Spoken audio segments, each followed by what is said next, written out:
Welcome back to another episode of Mead in the Middle. As you can see, I'm not Mike Mead. Mike is dealing with a health issue. He really wanted to be here today with this very special guest. I'll introduce in a very quick moment, but we wish him a very speedy recovery. I've known Mike for a long time. We're great friends. I happen to be his business and real estate lawyer as well, and I was honored when he called and asked if I would fill in for him today. So let me quickly introduce the usual cast of characters. Shane, thanks for being here. How's it going? Good, good. Shout out to Mike. I didn't recognize at first. I thought, oh, Mike grew a little bit, but no, yeah, we're all praying for Mike, and I hope everything works out good. And I'm glad to be here today. Ben Rice, Howdy. how you doing, sir? Very well. How are Been a you? long time. Yeah. We had a very spirited First Amendment debate last time. I would think I sat in that chair. Yeah. Good to see you guys No, again. good talk. And we wanted to introduce a very special guest today, a future governor, hopefully, of California, Sheriff Chad Bianco. Thank you for being here, sir. Absolutely happy to be here. Good This to is see good. you. So do I call you governor or sheriff or Chad? Or Anything you want. Okay. I get called everything. I bet, man. I bet politics is ruthless. Yes, it is. Ruthless. Yeah, how's the campaign going so far? Very well. We're extremely happy with the way things are going. We knew it was going to be an uphill battle for California, but it's we are far more ahead right now than what we thought we were going to be.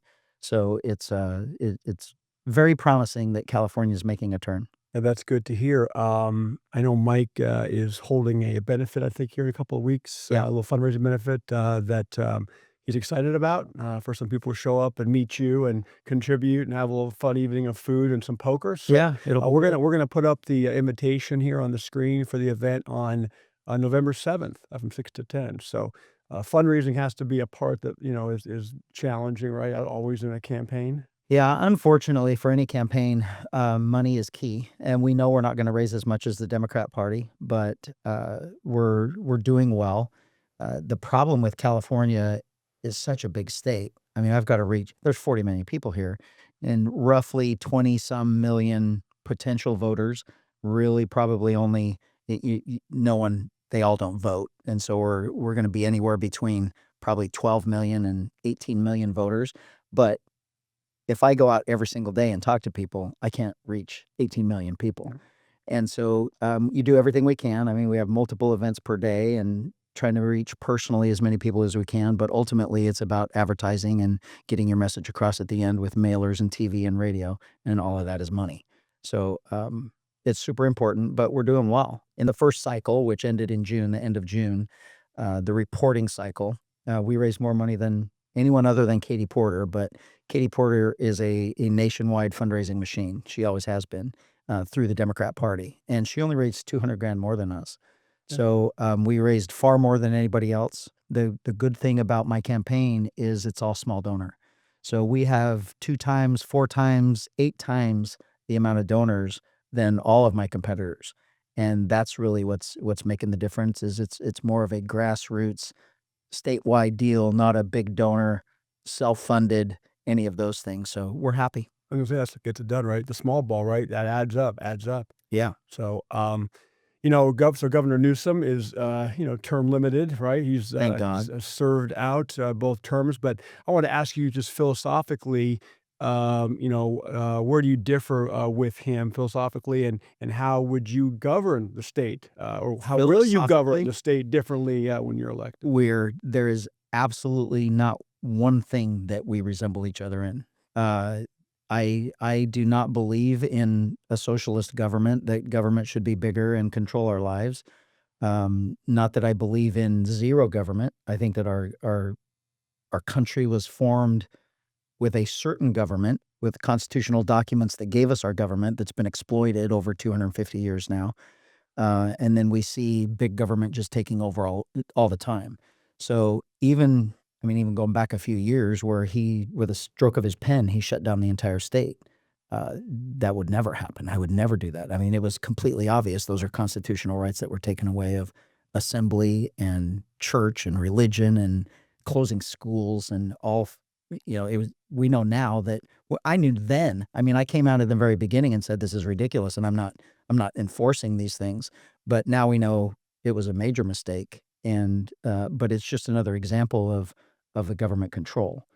And so my firm belief is that what we have now is a government that their entire intention is to take from us to make government bigger and more powerful. And my opinion of government is that government should be doing everything imaginable to make our lives better. We shouldn't be working to make government bigger. Government should be working to make our lives better, more profitable, our businesses more profitable, all of those things. That's what government should be doing, is trying to make the state better, not the government better. But no disagreement from you guys, I would imagine, right? No disagreement on that basic premise? No, I mean, no, I wouldn't say I disagree. I mean, yeah, of course, like those are the things that I would expect government to do as well. But I think there's like a challenge with government. Like if I use an example of tariffs or something that happens at the national level, which I think some of those things probably happen at the state level as well, there are actions that we have to take to protect the interests of Americans that we hope will make American lives better.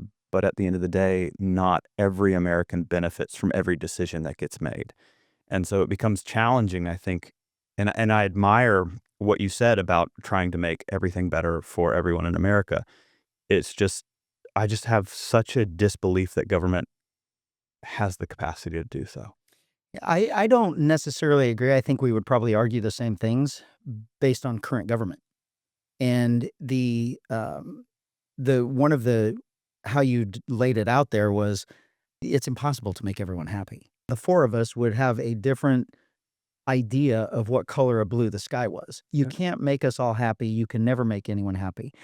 The problem that I see in California is an extremely small group of self-interests, special interests, and political, ideological interests, which are small, are running California as a whole.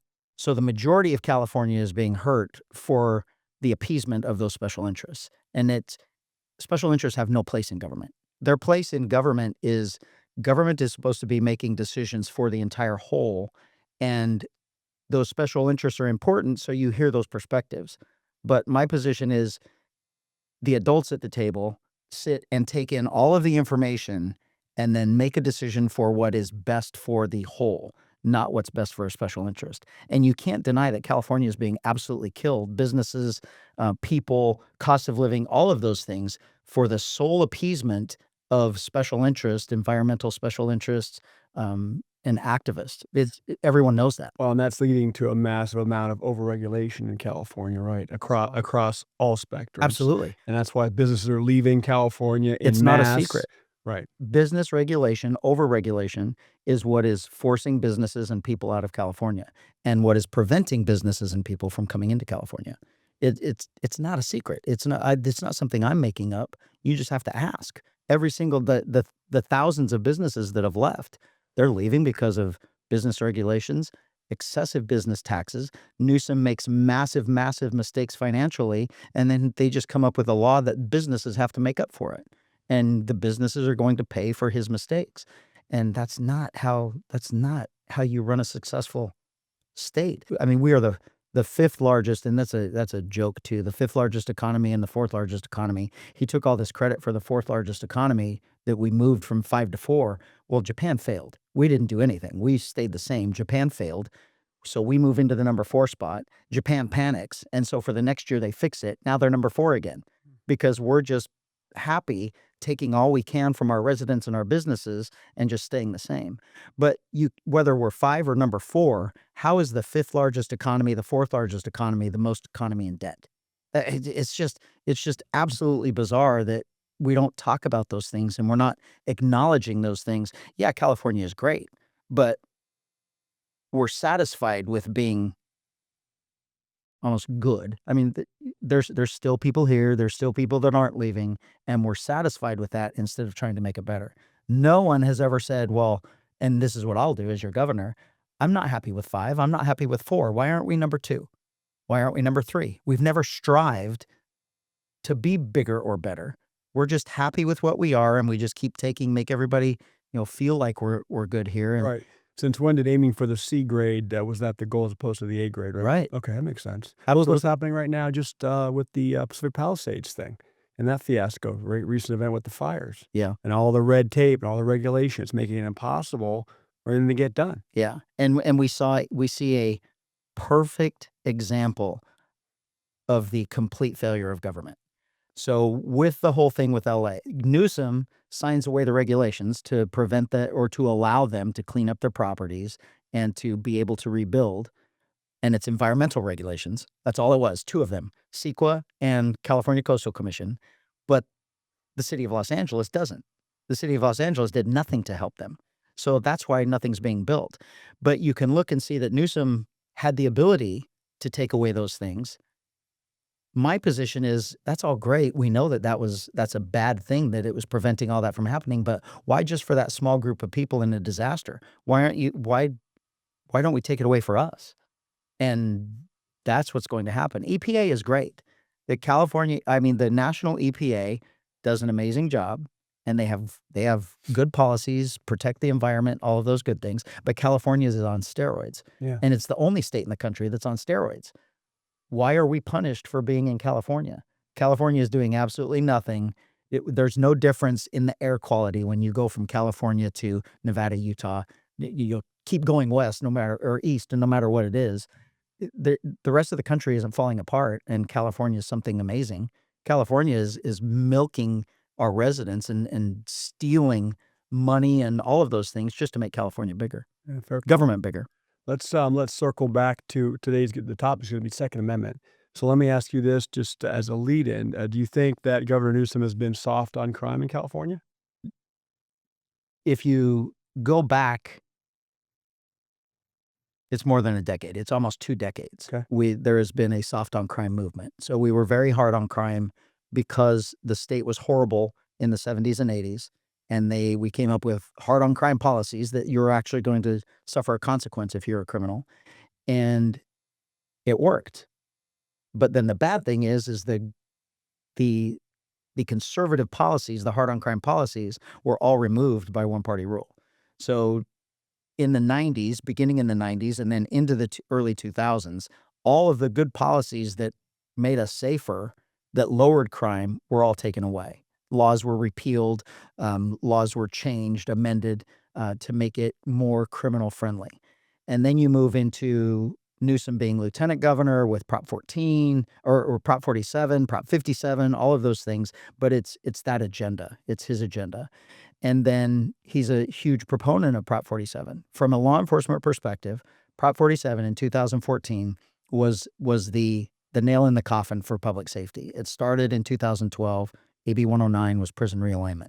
And that was when the federal government said prisons were too overcrowded. You need to make more space. Well, rather than make more space, he just kicked out all the inmates.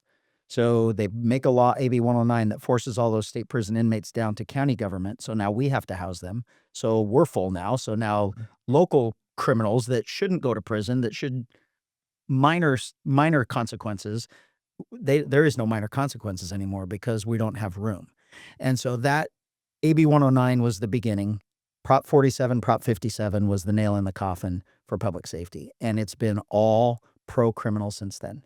There hasn't been a pro-public safety bill passed since 2014.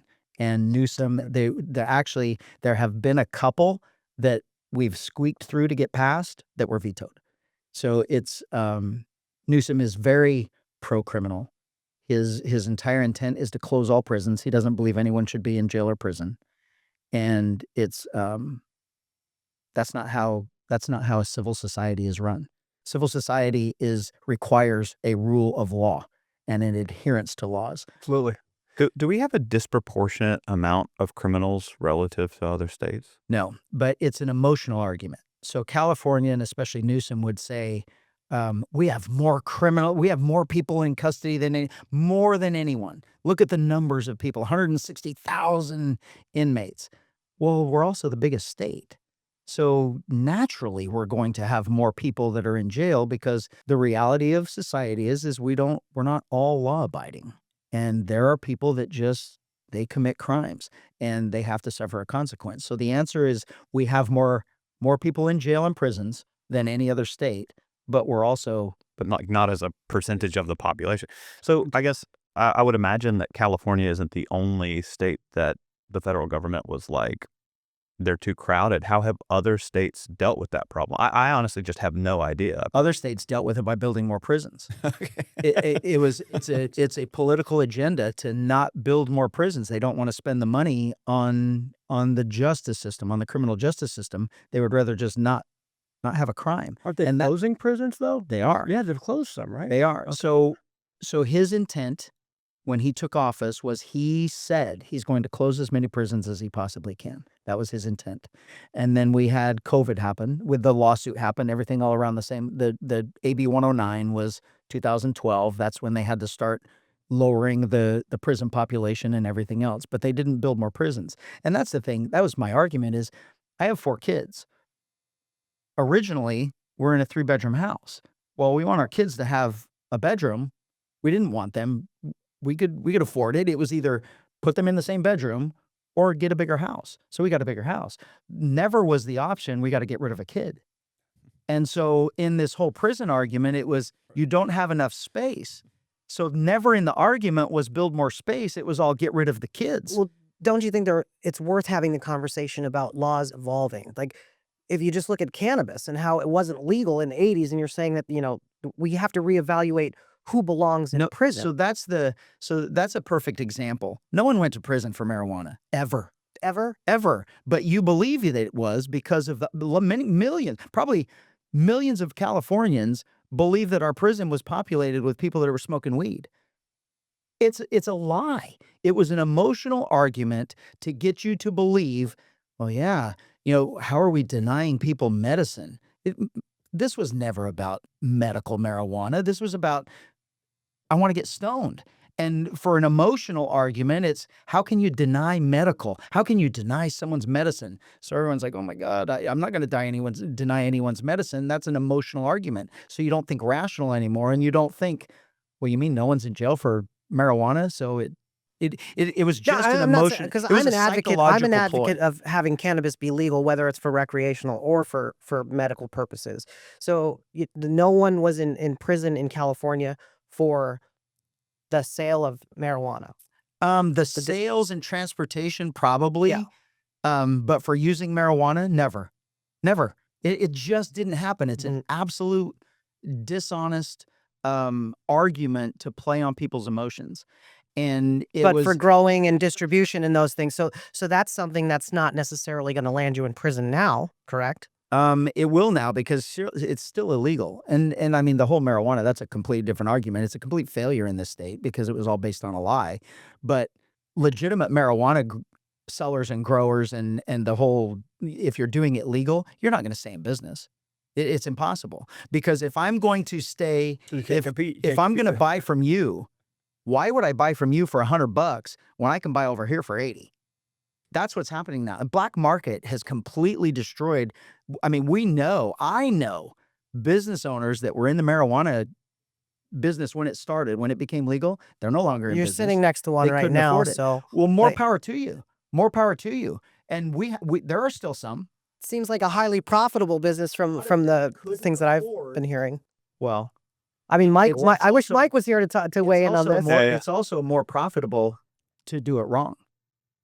The people are making, if you're doing it right, there's people making double of what you're making. And there's many of them making double of what he's making because you can't compete.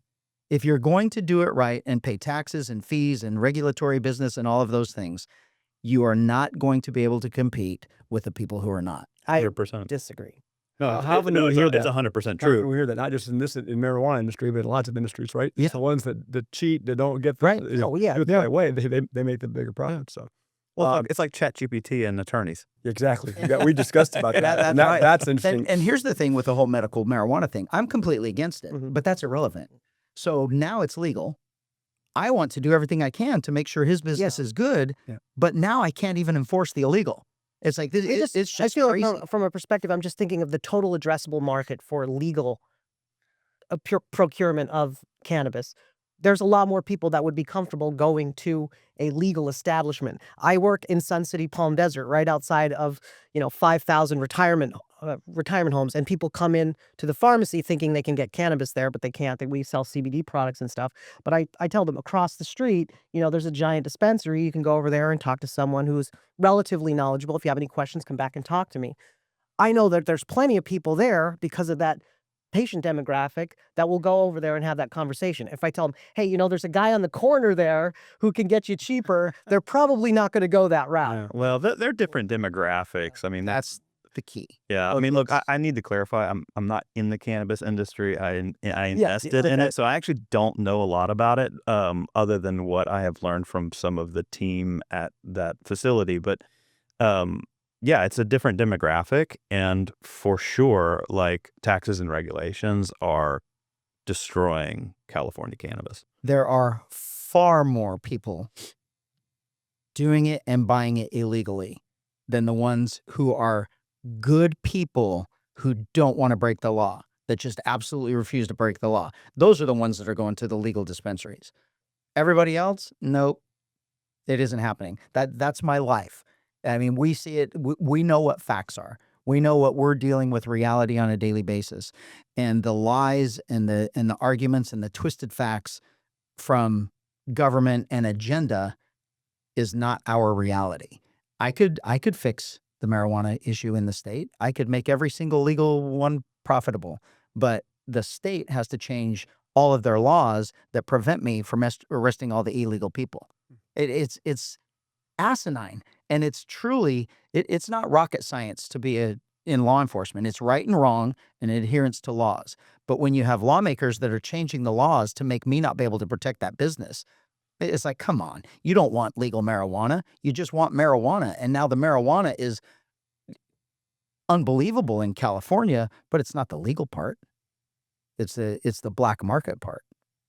And then the reality of California marijuana is 80%, 90% of all the marijuana grown in the state. We're the number one marijuana growing state.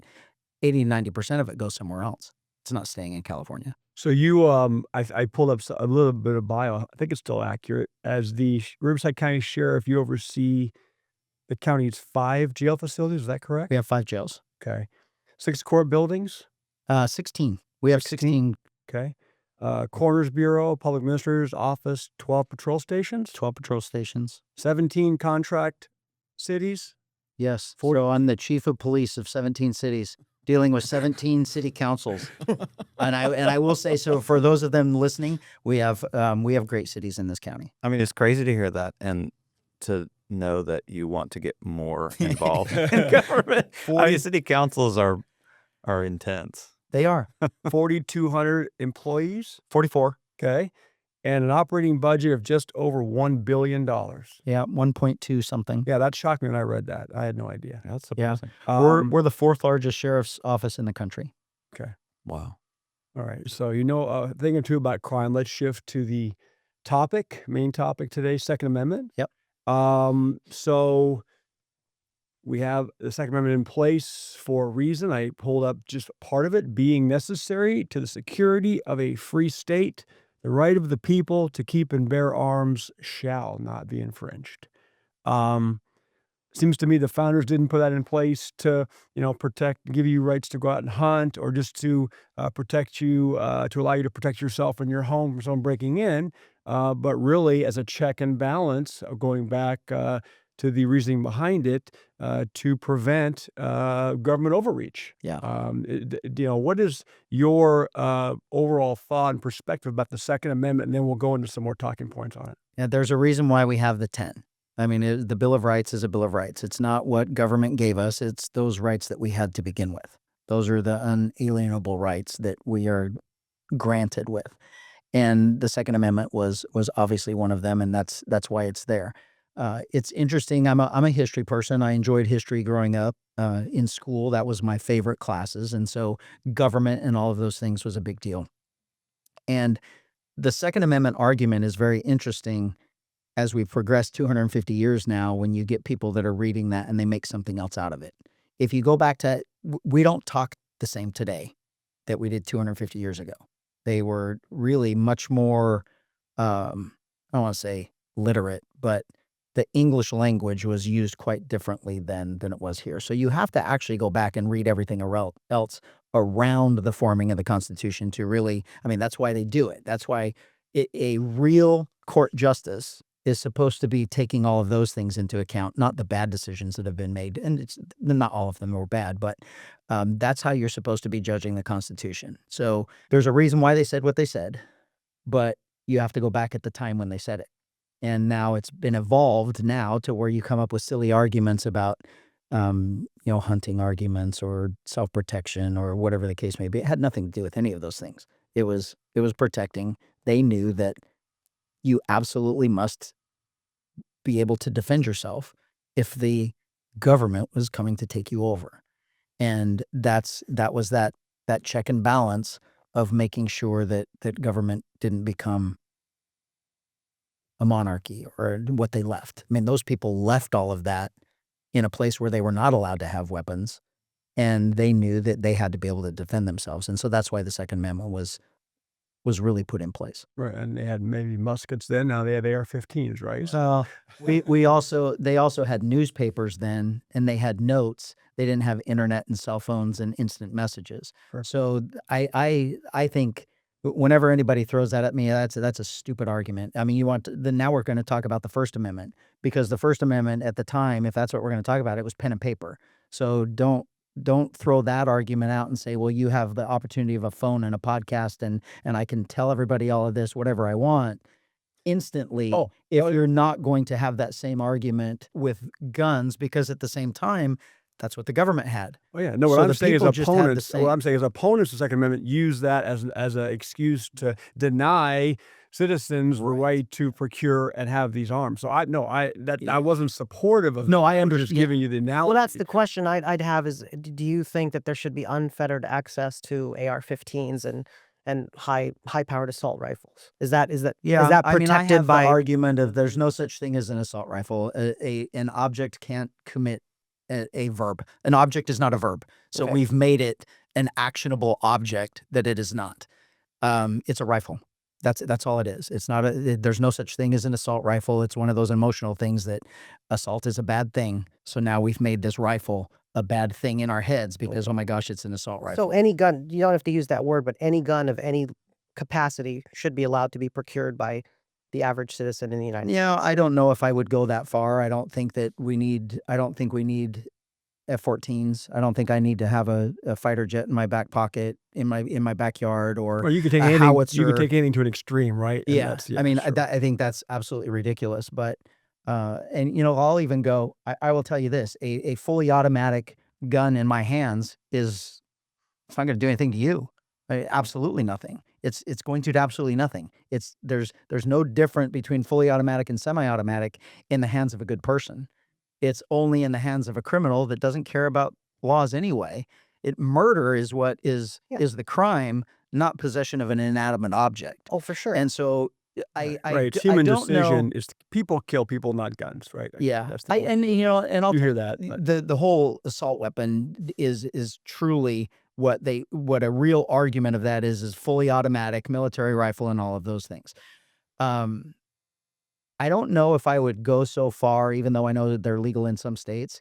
I don't know if I would die on that hill and say we have to have fully automatic rifles, because I will tell you this: I know that in my own line of work, my deputies have our SWAT teams, all SWAT teams have fully automatic rifles. Yeah. Rarely, As they should. rarely, if ever, do you ever use it.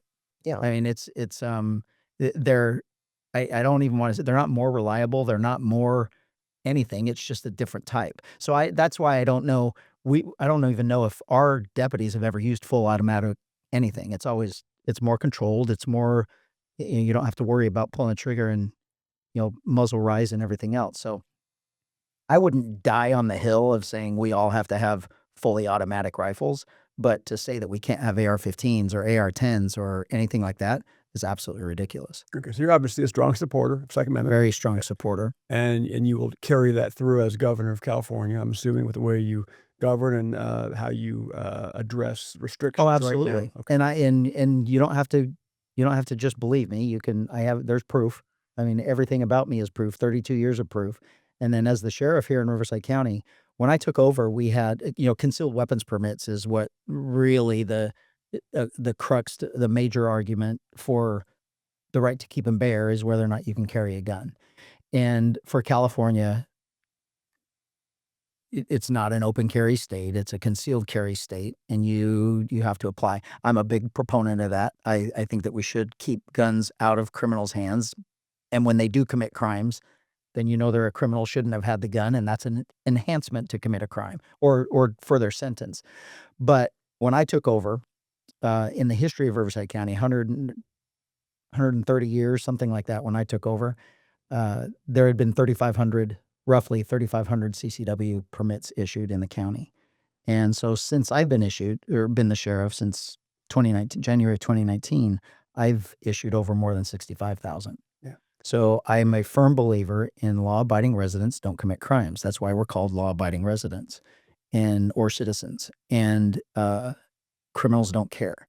But I also want people to have the ability to protect themselves from the criminals who don't care.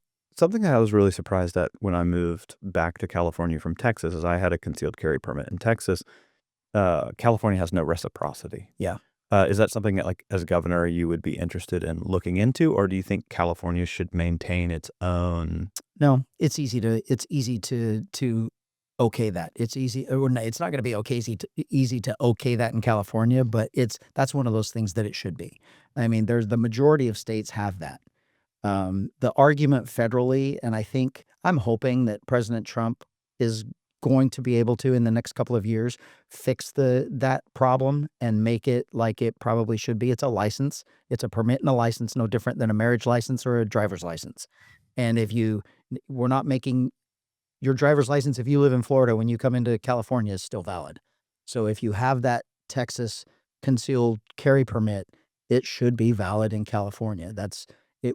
You've already proven yourself to be a law-abiding resident. So just because you come into California doesn't mean that you decided to be a criminal. Yeah, and why make it it's a 2-year permit in California? That's on purpose to be a deterrent. Most are 5-7 years in other states. Some of them are lifetime. Okay, right. And from my perspective, now I am the expert in this. Yeah. I mean, a law enforcement person, particularly the leader of a law enforcement agency, you're not going to get anybody that's more of an expert. Law-abiding residents don't commit crimes. Plain and simple. Criminals commit crimes. This whole 2-year thing is nothing but to deter people from applying again, because you have to pay more money. Yep. You have to go through, you got to take a day off work to go to another class. You've got to do all of these things to jump through these hoops, and people are like, okay, I'm just not doing it. The reality of it is, every time, say you have a CCW permit, if you go out and commit a crime, you go rob a store, we're going to get notified by DOJ. As soon as your fingerprints go into a jail system, we're going to get notified that you were just arrested for that crime. So at that point, we notify you that we're suspending your CCW until you figure out what the outcome of this criminal case is going to be. And then we make the decision based on that, whether or not you're going to lose it or whatever the case may be. But we're told immediately. So if you never commit a crime for 20 years, why would you have to keep re-upping your CCW permit? Yeah, so you're a law-abiding resident for life. Usually, that's usually what people are. I'm never going to break a law. I don't want to break a law. Yeah, so there's a built-in check and balance of what you're saying. I mean, I have my permit in Riverside County, and it seems like, and you have to start the process 6 months before it comes up. What all goes into deadline. that renewal process? Like, aside from It's easier than payment? the initial application, but it's still a process. The reality is, it's an instantaneous background check. Instantaneous. But the state controls it. So you've got to apply again. You've got to go through the process. You've got to, here's the key, pay your fees to the state. Paying the fees. But I mean, every year and a half, I have to be thinking about this. It's like, comes up like that. And if To go to the range, you have to, yeah, exactly. If you forget, you start over, right? Yeah. Yeah, it's yeah. Would you change that? Yes. Okay. 100%. Well, now- There's the entire thing about California being anti-gun is, and with my mentality, is the vast majority, like in the high 90s% of the population is law-abiding. Why are we punishing law-abiding residents because of the actions of criminals who don't care? And the whole thing is you can make any law that you want, but the ultimate law is the robbery. It's the murder. No one has said, you know what, I can't rob that liquor store because the sheriff didn't give me my CCW permit. I can't carry that gun. There's a amount of deterrent though to that. There's Like, not. so we have regulations on cars and pharmaceuticals and alcohol. To say that those regulations don't belong in place because people are going to do those things if they're criminals. I mean, we have to say that we shouldn't have any sort of thing in place is that you're equating that to the same as like why we have anything. There are states that have no regulations. There are states that are, if you want to carry a gun, carry a gun. Mhm. If what California believed to be true, everyone in that state should be dead. It's a false argument. Law-abiding residents don't commit crimes, whether you're carrying a gun or not. If you're a criminal, you're going to commit a crime, whether you have a gun or not. The problem with whether or not you have a gun is whether or not you can victimize more people. I mean, if you just come up to me and say, give me your wallet, I'll fight you for it. But if you come up with a gun and say, give me your wallet, I'm giving up my wallet. That's the reality. Criminals use it. It's a tool. That's all it is. Yeah, if you're prone to commit a crime, if you're prone to commit a crime, the fact that you don't have a permit to carry a gun is not going to change the No. You go get your gun, commit your crime. Well, I was going to say having a gun without a permit is probably a lesser criminal offense than what you're going to end up doing with the gun. Right. Right. It's a misdemeanor, right, in this county. And that's where the entire argument is just lost. That's where you know that it's just meant to prevent a law-abiding resident of California from having a gun. It's nothing to do with the criminal. I mean, you look, Mexico is the perfect example. Guns are not legal in Mexico. You can't have guns in Mexico. Mexico has the highest murder rate ever of anyone, and the entire country is run by drug cartels with guns. Is that what you want here? I mean, California would prefer no one here have guns. That you and I, everybody in this room, California believes, the current California government believes that none of us should have guns. That doesn't prevent the criminals from having guns. And then here's another great argument. There used to be a criminal enhancement for committing a crime with a gun. So if you committed robbery, here's your 5 years is the crime. That's what you get sentenced to. If you commit robbery with a gun, it's an automatic 3-year enhancement because you committed a crime with a gun. Well, our lovely legislature took that all away. There is no more enhancements for committing crime with a gun, but you're a criminal if you have a gun. So less deterrent. Well, that seems crazy. It is crazy. It's asinine. Okay. It's not just crazy. It makes absolutely no sense. So then you have to go back to, well, they're just trying to get rid of guns in California for law-abiding residents because they have a love affair with criminals. Criminals are not held responsible for their crimes in California. But law-abiding residents, we just keep giving up more and more and more freedoms and rights because we don't want to break a law. So they pass a law and it's like, well, crap, now I can't have guns. So I've got to turn in my guns or I've got to sell them out of state because I'm not going to be a criminal. As you reduce the deterrent effect, this is the reason why you should be issuing more permits, right, to law-abiding citizens, not less. For example, to that point, I can leave this county with my permit, but if it expires while I'm living in Orange County, you can't get a permit in Orange County.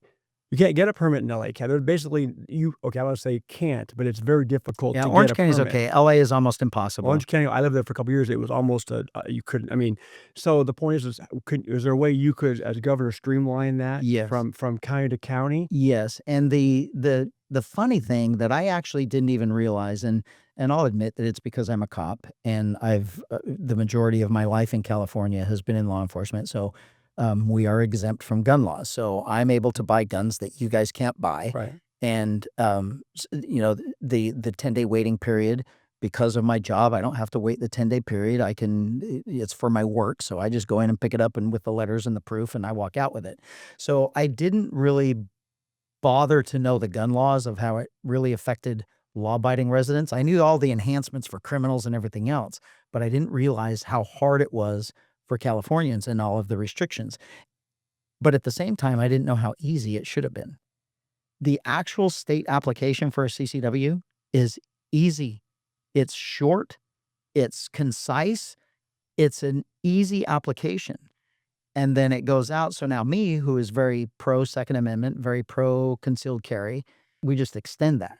We take away all the extras and everything else. There are other sheriffs and other police departments that add their own onerous extras to that application that make it hard, or they just simply say, I'm not going to issue them.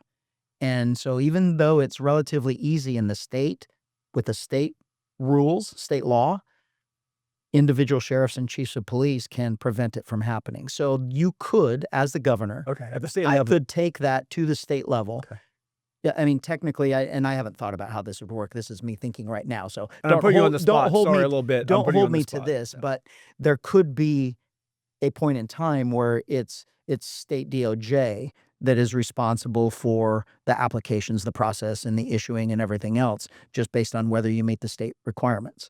And then it takes those sheriffs and chiefs of police who are against it, it takes them out of the equation. So as long as you're abiding by the law, which our law is, I was surprised that how easy it should be in California to be able to get a permit, and individuals can make it harder. Well, you saw this with Newsom and ADU development, right? ADU development all over the accessory dwelling units so that you could build a small house on the back of your lawn. It was wildly difficult to do in some areas, really easy to do in other areas, and he just worked at the government level, at the state government level, to just unify all of that. So then all of a sudden it was really easy to build in San Diego or the Bay Area Well, or so whatever. the county-specific things are issues, but it sounds like the laws that are in place as far as the statewide goes, you said they're pretty easy, and you agree with some of them. Yeah. So for like universal background checks and red flag laws, do you believe those should be in place or no? I'm a fan of background checks. I don't want to issue a criminal gun permit. So I don't want someone that's going out committing crimes to legally be able to walk down the street with a gun. And if they get contacted for whatever case may be in law enforcement, but we know they're criminal, they're criminal activity. Yeah. Maybe not at the time, but they're legally carrying a gun too. I don't want that to happen, and I don't believe anybody believes that that criminals should be legally allowed to carry guns. I read that 85% of Americans believe that universal background checks is a good idea. I do believe in that. That it does I don't- decrease the states that have those in place. It decreases homicides by 15%.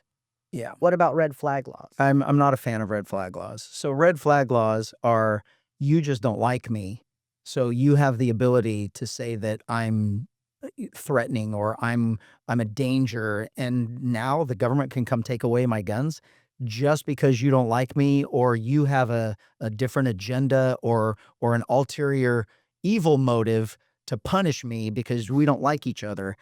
Though that's there's not still right. due process with that. I mean, I'm not super There really familiar with this, isn't. but Not so the it's red just like I flag could laws. say, well, Sheriff, I think you're crazy, so someone will come and evaluate you and decide whether It's they're going not to take even your. that. You file that case, it's done. I go take your guns. So say someone does it to you. You have guns, and an ex-girlfriend says that you are a psychopath, going to blow up buildings, and you're a horrible person, and you're going to kill yourself or others or anything else.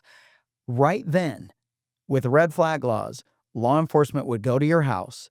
They would take all of your guns, and now you get to go to court to fight it all. To get Okay, it all so back. when law enforcement comes there, they're immediate. They have, obviously, if you went there and you were not exhibiting anything that would speak to a mental health crisis or anything like Doesn't that, matter. doesn't matter. They just come in. They say we have to take them now. Go to the court, And you're do going to that. have to fight to get him back. I don't agree with that at all. So guilty until proven innocent, right? That's Let me- what red flag laws are, is you're guilty until proven innocent. Another head scratcher. Newsom just recently signed AB 1127, which bans, as I understand it, when it comes into effect, I think it's July of next year. It bans the future commercial sale of new Glock pistols, I believe, and any Glock type pistol, right? Well, Or it's Glock more clone. sinister than that. Okay, I'm going to because ask you. I'm going they to ask you call about it the it. Glock ban. Okay, But it's actually a striker fire. So it's striker fire pistols. which is All striker fire pistols Okay. are going to be outlawed. okay. And the way they worded it, with the potential of something being added to make it a fully automatic handgun, that's all of them. So they basically outlawed the sale of any striker fire pistol. So the striker fire pistols have evolved into striker fire. And they are the most economical. We'll take just Glocks. Glocks are probably one of the most reliable, economical guns that are on the market. Arguably, I mean, some people might say there's a different one that's other, but At the top, Glock right, is right. is at the top of the heap. They're not dangerous. They're not. It's an absolutely horrific argument of what they did to pass this bill. And it's along the same lines of lying about the other things that we've been talking about. Law-abiding residents are not going to make their handgun fully automatic because that's illegal. This stupid little ban for Glocks or for all striker fire pistols is not going to stop a criminal from going and getting that economical, cheap handgun from somewhere else, whether it's from another country, bring it in over Mexico, Canada, wherever it is they're being smuggled into, or from another state. It's a completely flawed argument when you take all the emotion out of it and you just employ reason and common sense. This is just a way to stop you from having a gun in California. And now they'll move on to something else. So all the striker fires are removed. There's already a law about the gun roster. So the gun roster 20 years ago was designed that by 2027, there would no longer be the sale of any handgun in I was California. just going to raise gun roster. It's been slowly shrinking. So it has Not- to. That's what it was Right, designed right, for. right. And that's the agenda. The agenda that they can't, there's no way that the state legislature is going to be able to pass a law that says no more guns in California. So what they had to do is figure out how can we make it happen anyway. And it's okay that we can't do it this year. We'll do it over 20 years. And so they passed the law that seems like, that's okay. Test the guns, get them on there. But then then they add through the regulatory process and then other laws added on later about microstamping. Microstamping is absolutely ridiculous, but it's a way to prevent guns from being made and sold in California. Well, it increases, I understand, the production costs for the manufacturers Oh, yeah. massively, right? So they just say, we're not going to do it. Especially just for a California market. Yeah. When the rest of the country doesn't have it. So it's not doing anything to make guns safer. It's not doing anything to stop criminals from laws. It's preventing law-abiding people from getting those guns or buying those guns or from having them. And it's absolutely wrong. Well, criminals don't care. They don't follow the law. They're criminals, right? So again, all That's you the do is from the very keeping, beginning. the firearms out of the hands of law-abiding citizens, right? Yeah, Back and to I'm the same telling you, point. I'm a cop. I deal with this on a daily basis, and it's far more. I still deal with it now. I go into events and I see people wearing guns. I'm not afraid of those people. I know who they are now, and I see them. You're printing a gun either in the small of your back or on your hip, and you're wearing a shirt that's too small for you. So I know you're carrying a gun. You're not scaring me. For me, I know you have it, so that's good for me. Because everybody else, a cop assumes that everybody has a gun. Right. So I will tell you perfect examples of being on patrol. I can't tell you how many, it may not be hundreds, but it's dozens and dozens of people that I would stop. I assume everybody in the car has a gun. So when I go up and someone says they've got their hands on the steering wheel and they're sweating bullets and they're like, "Sir, I have a gun in the glove box." It's like, okay, cool. Relax. Don't reach for the glove box because now I know where it is and you just told me you have it. My mind, I'm more worried about the person that's not telling me they have a gun in the car. If you're going to tell me you have a gun in the car or a gun on your person, right then, I know I have nothing to worry about you because you just told me you have a gun.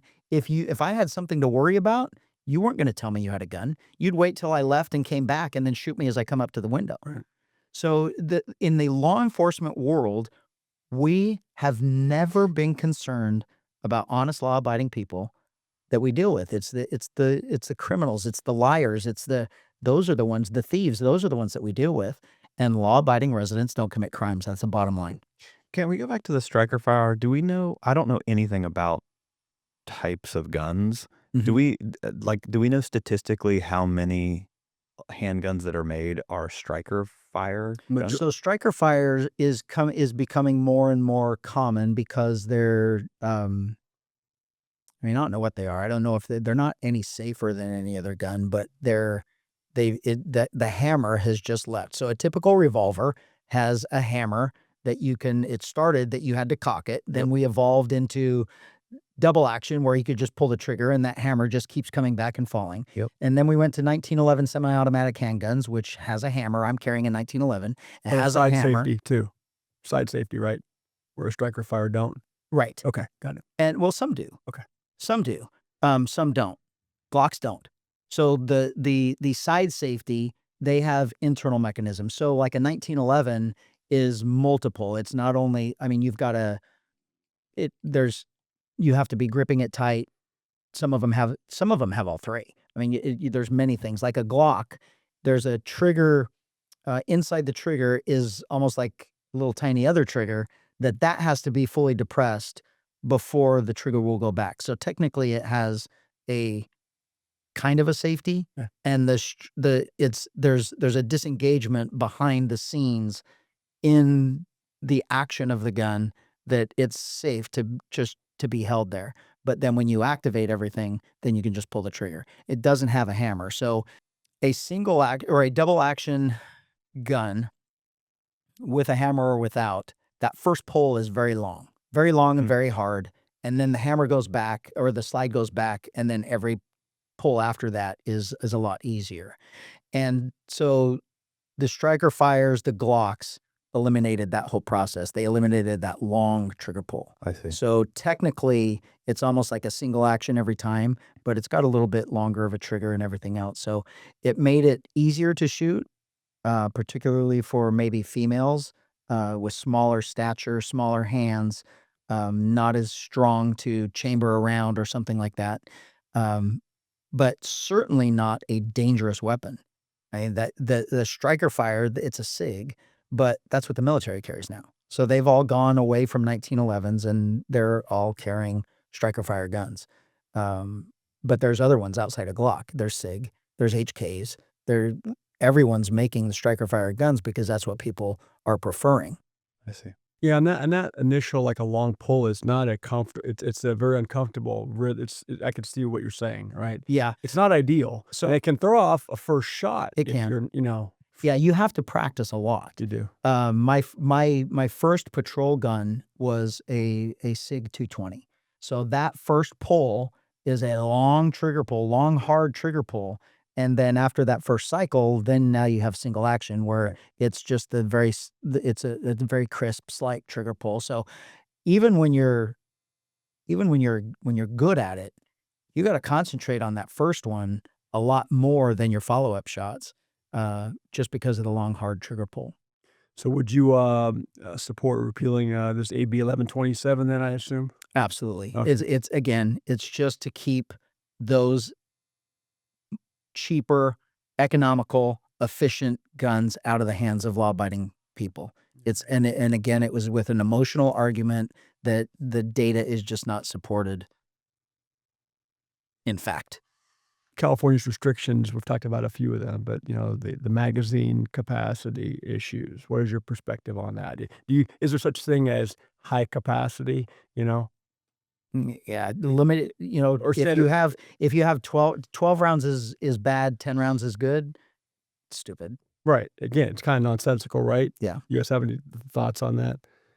That's the big thing in California, right? Is this high capacity? I mean, I can't say that I have an opinion on it because when I hear it, I think that, my response to it is what is desired, which is I think about the difference between like 10 and 100, right? Like as someone who doesn't like go out and shoot anymore, I just don't know why you'd need like 250 rounds in a gun.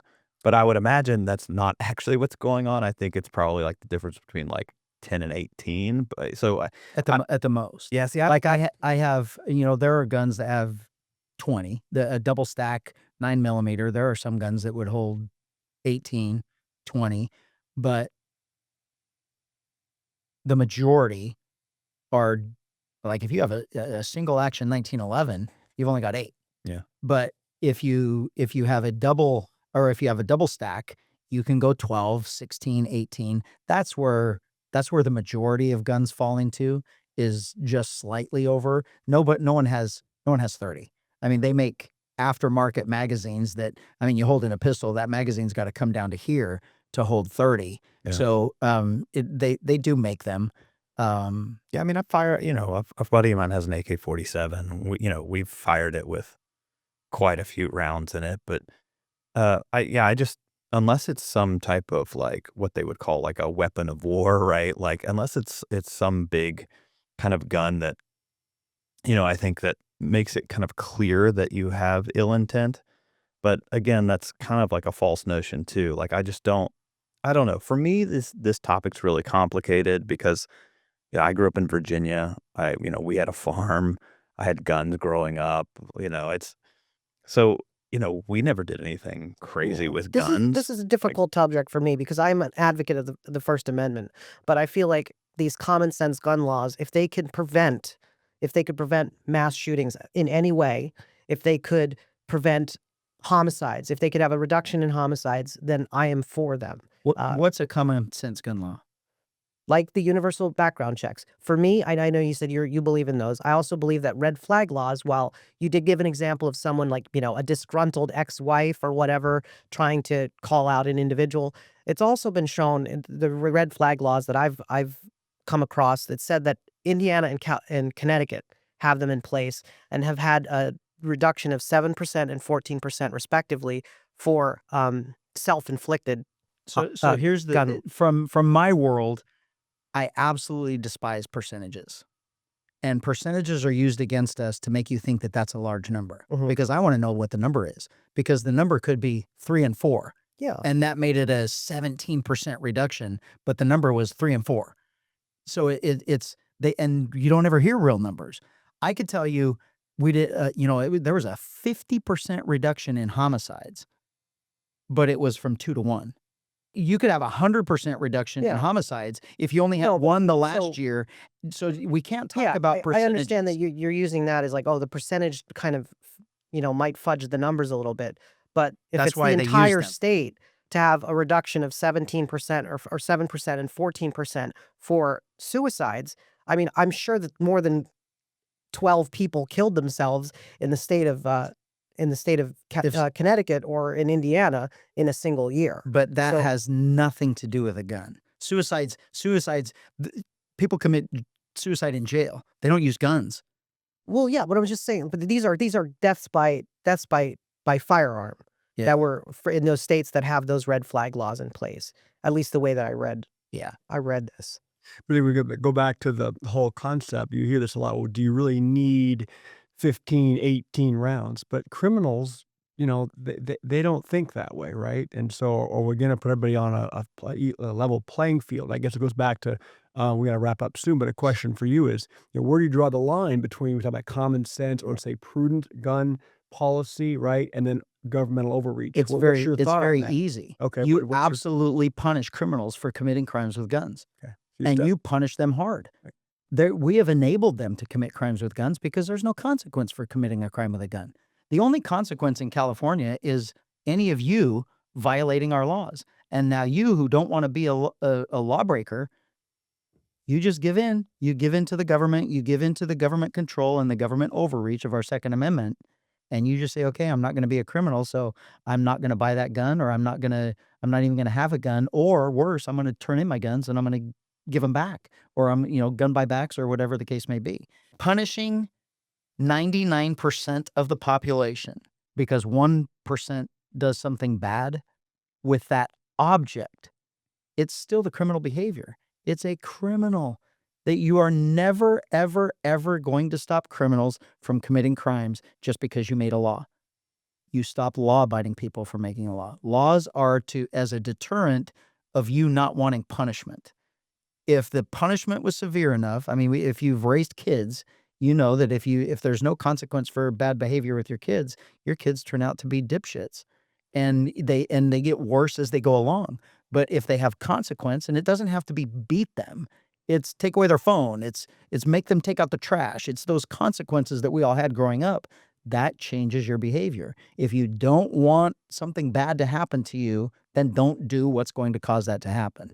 And that's the whole thing with criminal behavior. Law-abiding residents, I don't care what anybody says, are not going to commit crimes. Okay. So you'll be a tougher on crime governor. 100%. Okay. 100%. There has to be a That can't be consequence. a bad thing. You don't disagree, It's do definitely you? not a bad thing. And in California, we absolutely have to make crime a crime again. We have taken we have enabled criminal behavior in California. Look, I mean, democracy isn't a product, it's a prototype. And I admire California because we are willing to be a test bed for experimental ideas. But I do think that we've gone a little too far in the rolling back of punishment of crime. Yeah. I mean, it's if you look statistically, right, which we all can admit that statistics can be manipulated, but statistically there was an overwhelming idea that potentially we were punishing some people more than others, and so we've tried to experiment with what does it look like if we reduce certain crimes and these kinds of things, but it's gone too far. I mean, I think we can all agree that it's Yeah. gone too far. We see way too many petty crimes, especially going unpunished. But even what you're describing with, I don't know why if I went into a store with a knife and tried to rob it, why I would be punished the same as somebody who went in there with a shotgun. Like that just seems crazy to me. But I do admire that we're willing to do those kinds of things, but we have gone too far. And I will 100% agree with you, and then point out that truly that's one of the issues that I'm running for governor anyway, is I agree wholeheartedly that California especially, we push the edges of everything. And this was an agenda. This was a social experiment that we all know has failed. And the problem that we have is the people that are running our government, that is their agenda. To them, it's not failed because they have this agenda of an end agenda. But we know that their end agenda is causing us harm. And that's when, okay, it was a great social experiment, but you failed. We need to change it back. And there's nobody else running that's going to change it back but me. I met Jerry Brown in the last month of him being governor, and he was at a sheriff's conference. And so he's speaking to all of us, and his parting words were, we didn't agree on everything, but at least we sat down and we argued, and sometimes I gave in, sometimes, you guys gave in, but we did what we thought was right. And he said, this was him talking. And he said, this next guy, you're going to miss me when I'm gone. Now, we didn't really particularly like everything that Jerry Brown did for crime. But he was exactly right. It's like, we would give anything right now to have Jerry Brown back, because what we got was horrible for this state. And so now we're looking at this agenda that they have going forward, and everyone running on the Democrat side has that agenda. And so we're either going to have Newsom again or worse. And that's truly what made me run. This agenda has failed. The social experiment has failed. And we need a new path forward to making California better again, and changing these things that have truly harmed us. And not just in the public safety realm, but in the overregulation of everything, businesses, building, everything that's making things difficult, the cost of living. All of those things are a social experiment that have failed. And it's one party rule. We know now that it's ironic that we have a governor and being the loudest in the country probably about this no kings movement and everything else, but yet he's the king of California. I mean, he has done more for big government and overreach than anyone. It is just very ironic that his social agenda is exactly what he says he's standing up against.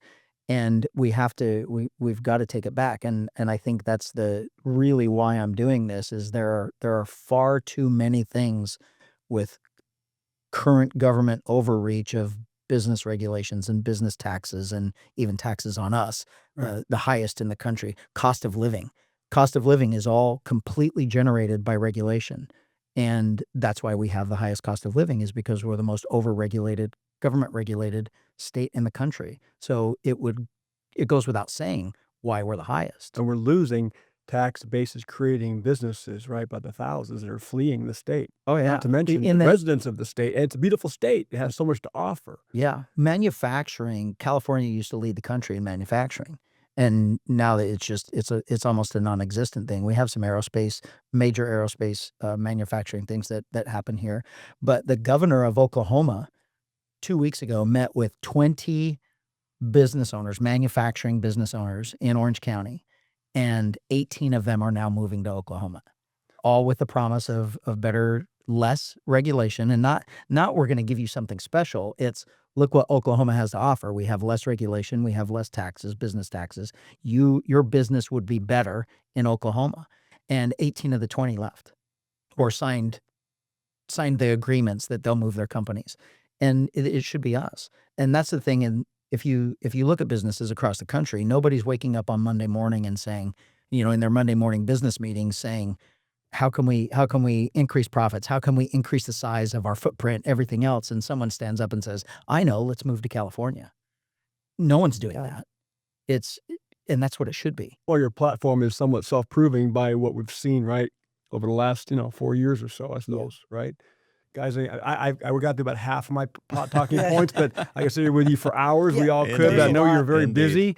And so any parting thoughts, gentlemen, before we wrap it up with Sheriff Bianco? I just wanted to say thank you for coming here. I know we probably disagree with a lot of things, but you are spot on about what government should look like and having people from different sides being able to talk about things. And I came here from Pennsylvania 17 years ago for the hope of a better life for my family and my son. It was me and my son at the time. 5 kids later, married here in California, and I have seen things get progressively worse in certain areas. And as a self-proclaimed liberal, you have my vote. I appreciate it. And what I really want to impress to everybody that's listening, I'm not running this race for Republicans to make California a Republican state. It's not Democrats, it's not independents, anything like that. This is for Californians. Everything I do in Riverside County is not for Republicans. I mean, my dispatchers don't say, who did you vote for? 911, who did you vote for? I do things for the betterment of the community. And this race, this campaign, I'm sacrificing my sheriff position for Californians, not for Republicans, not for Democrats. I think, not conservatives and not liberals. California is broken. We all know it's broken. And really, it's what you just described. That's why I came here.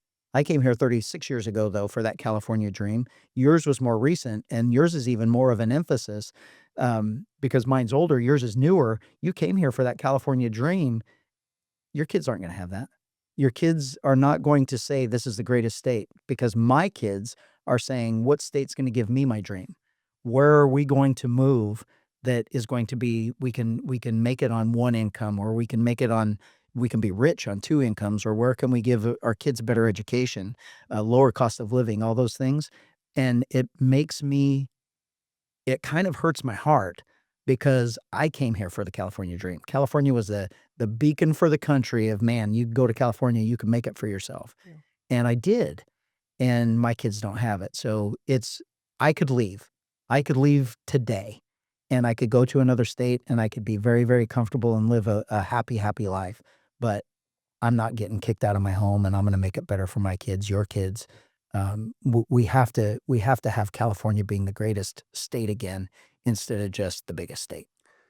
And there is a point, right, where there is a point of no return. Okay, so time is running out. Really, I know that sounds fatalistic, but don't you think that it does? And I sometimes get to that point where we talk, and there has been times where I've said, if we don't do it now, we're never going to do it. And I'd rather just say we're leading up to an election where everything's aligning up for a different direction, because where you could 10 years ago, a lot of people would say, well, it's not affecting me. And now no one can say that. It's true. No one can say it doesn't affect me, because it affects everyone. And so I think we're coming into a time where if Democrats were going to vote for a Republican, and that's really the bottom line. You telling me that you're more on the liberal side, but you're supporting me. You're the person who I'm trying to reach, because it's the people in the middle. It's not the extremes. The extremes are killing us. It's like it's that. Yeah, we'll listen to you, but that's not how we should be making decisions for all of the rest of us. We need to take you into perspective, but we need to make decisions for the rest of us.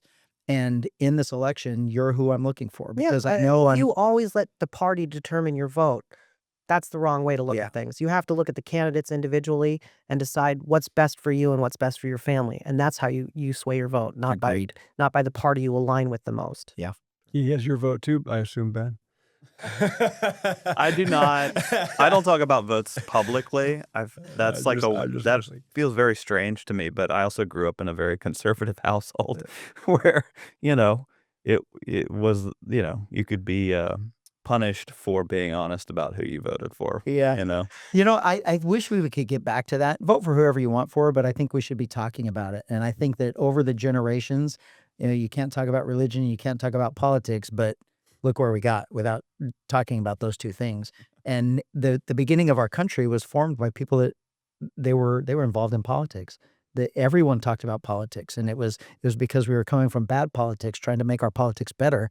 And then it's like, well, now we can't talk about it anymore. And then all of a sudden, we don't realize what's happening around us because we're not talking about it. Right. And the fighting words. I mean, it's crazy that we've gotten so volatile just to disagree with someone instead of just disagreeing and saying, "Oh, all right, hey, we're gonna go have a beer after this." And instead we have to be mortal enemies because you didn't agree 100% with what someone said. No, letting the algorithms define our relationships is, I think, kind of the most defining factor of our age. Yeah.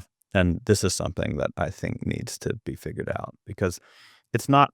I mean, of course, there are some people who want us to be pitted against each other because that benefits them, but it's really the algorithms of the social media companies that get more clicks, more views, everything else, because we are drawn to that content for whatever reason. But I hate it. I absolutely hate it. Really appreciate you taking this time out, Absolutely. Scheduled Sheriff, and being here with us. So I guess we'll leave it there. Okay. Thanks everybody for tuning in. Thanks. Thanks.